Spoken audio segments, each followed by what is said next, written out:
hidden off in a corner somewhere.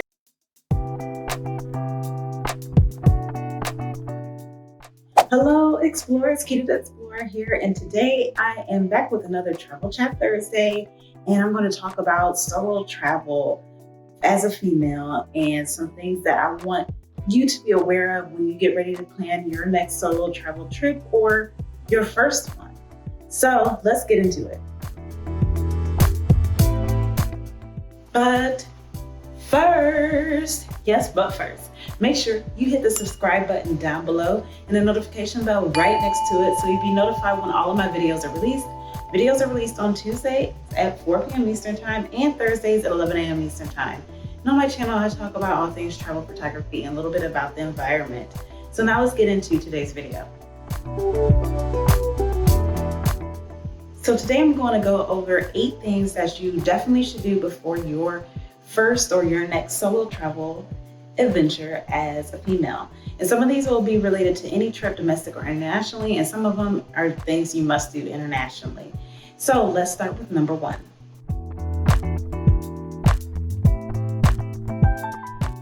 The first thing you need to do is prepare an itinerary. Now, I know some people want to just go off on a whim, still have time in your schedule to do that, but I say prepare an itinerary so you can give your itinerary to someone back at home or someone you know that you can trust. So if for some reason something happens, that person will know your last known location or where you should be at that time something happened.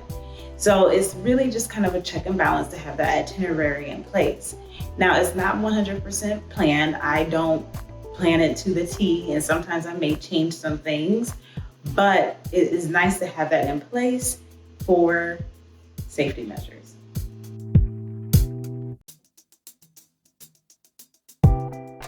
On to number 2. So the first one we talked about creating and sharing your itinerary. Number 2, share your location. So turn your phone location on, share with a friend. I don't know how to do it on Android type phones, but on the iPhone, it's very easy to go into your settings and share your location or go into a contact and share that location with them. And therefore, they can see where you're at. They can compare it to your itinerary to see like, oh, well, she said she was going to be at XYZ place for dinner and she is there. Or, you know, she said she was going to be at XYZ place, but she's not there. Maybe she's doing something on a whim. If I don't hear from her by so and so time, then, you know, I need to contact her and see what's going on. So it's kind of another check and balance to let someone know where you're at all times, and if they can't get in touch with you, to see where you're located and see if there is trouble.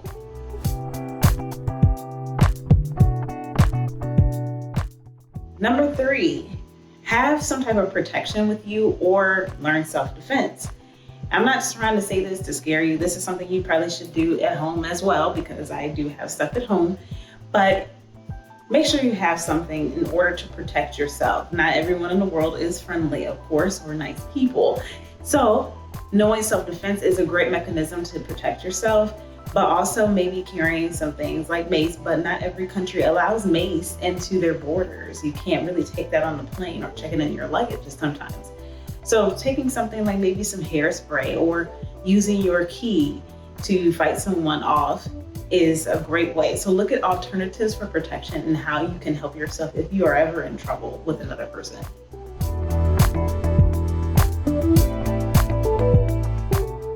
Be cautious of where you go at night.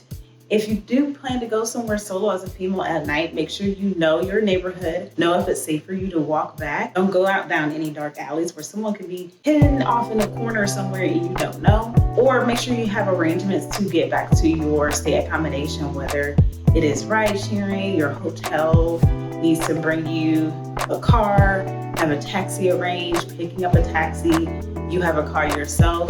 Make sure you know how you're going to get back if you're going to be out late. And make sure you know if it's safe or not for a female to be walking around at night by themselves.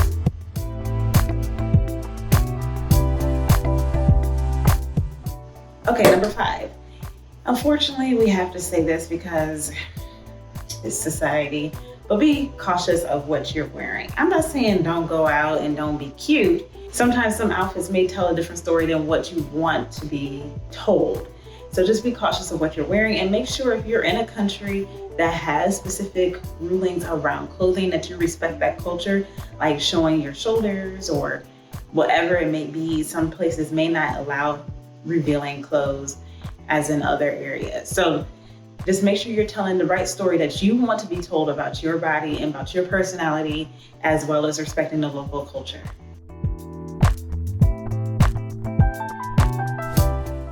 Number 6, don't share where you stay at, okay? So if someone asks you when you're out and about, you're at a bar, you're at a restaurant, you're with your tour guide, whoever it may be, don't tell them exactly where you're staying. Maybe tell them the area that you are staying in, like, oh, I'm staying about 10 minutes away from the Coliseum or something. Do not say, I am staying at the Royal Marriott Grand Hotel Flora, because you don't know what their intentions are. Sometimes it's just general conversation. Yes, not all people are just negative people, but some people have an intention behind it. And with the hotel, if you are on an elevator and you're sharing an elevator with someone and they get off on your floor, don't walk to your hotel room. You don't know if they're following you or not. They may just be going to their hotel room, but they also may be trying to see where you're staying at for not the best reasons. So if you get off at the floor, someone else gets off, walk a different way, get back on the elevator, go down the stairs, whatever it is, just avoid doing that. Also, I do this as well. I make it off the elevator. In the elevator, you can see, and from the elevator down the hall where someone is going and the elevator door shuts too slowly, I will walk a different way until the elevator door shuts to make sure no one is watching where I'm going or decides to get off and follow me.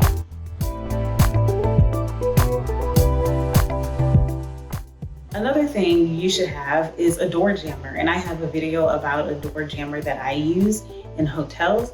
Now, obviously, this is not going to be that helpful if you're in Airbnb, maybe for your main door, but Airbnbs can have a lot of additional windows or more than one door, so you just have to be cautious and make sure you check those doors. But if you're in a hotel, there's only one door typically to get in and out, and a door jammer is important in addition to using the door's locks, right? But sometimes those doors locks can be bypassed, unfortunately. So just having a little extra precaution with your door works as well.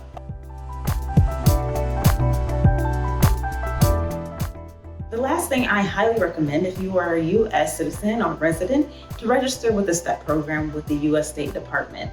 This program allows for you to tell them where you're going and when you're going, and then they will give you alerts of on-the-ground activity of things that you need to be aware of as a U.S. citizen on the ground in that country.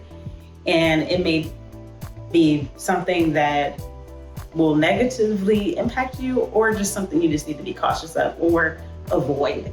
So that's really nice to have that information available.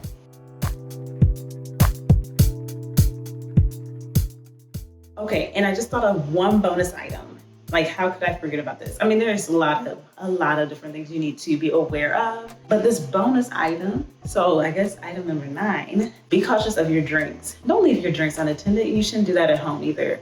Don't leave your drinks unattended. And if you are a lightweight when it comes to drinking alcoholic drinks, so wine, liquor, beer, don't drink too much when you're solo, because you don't know what could happen to you if you get a little too wasted or if someone slips something in your drink while you're not paying attention.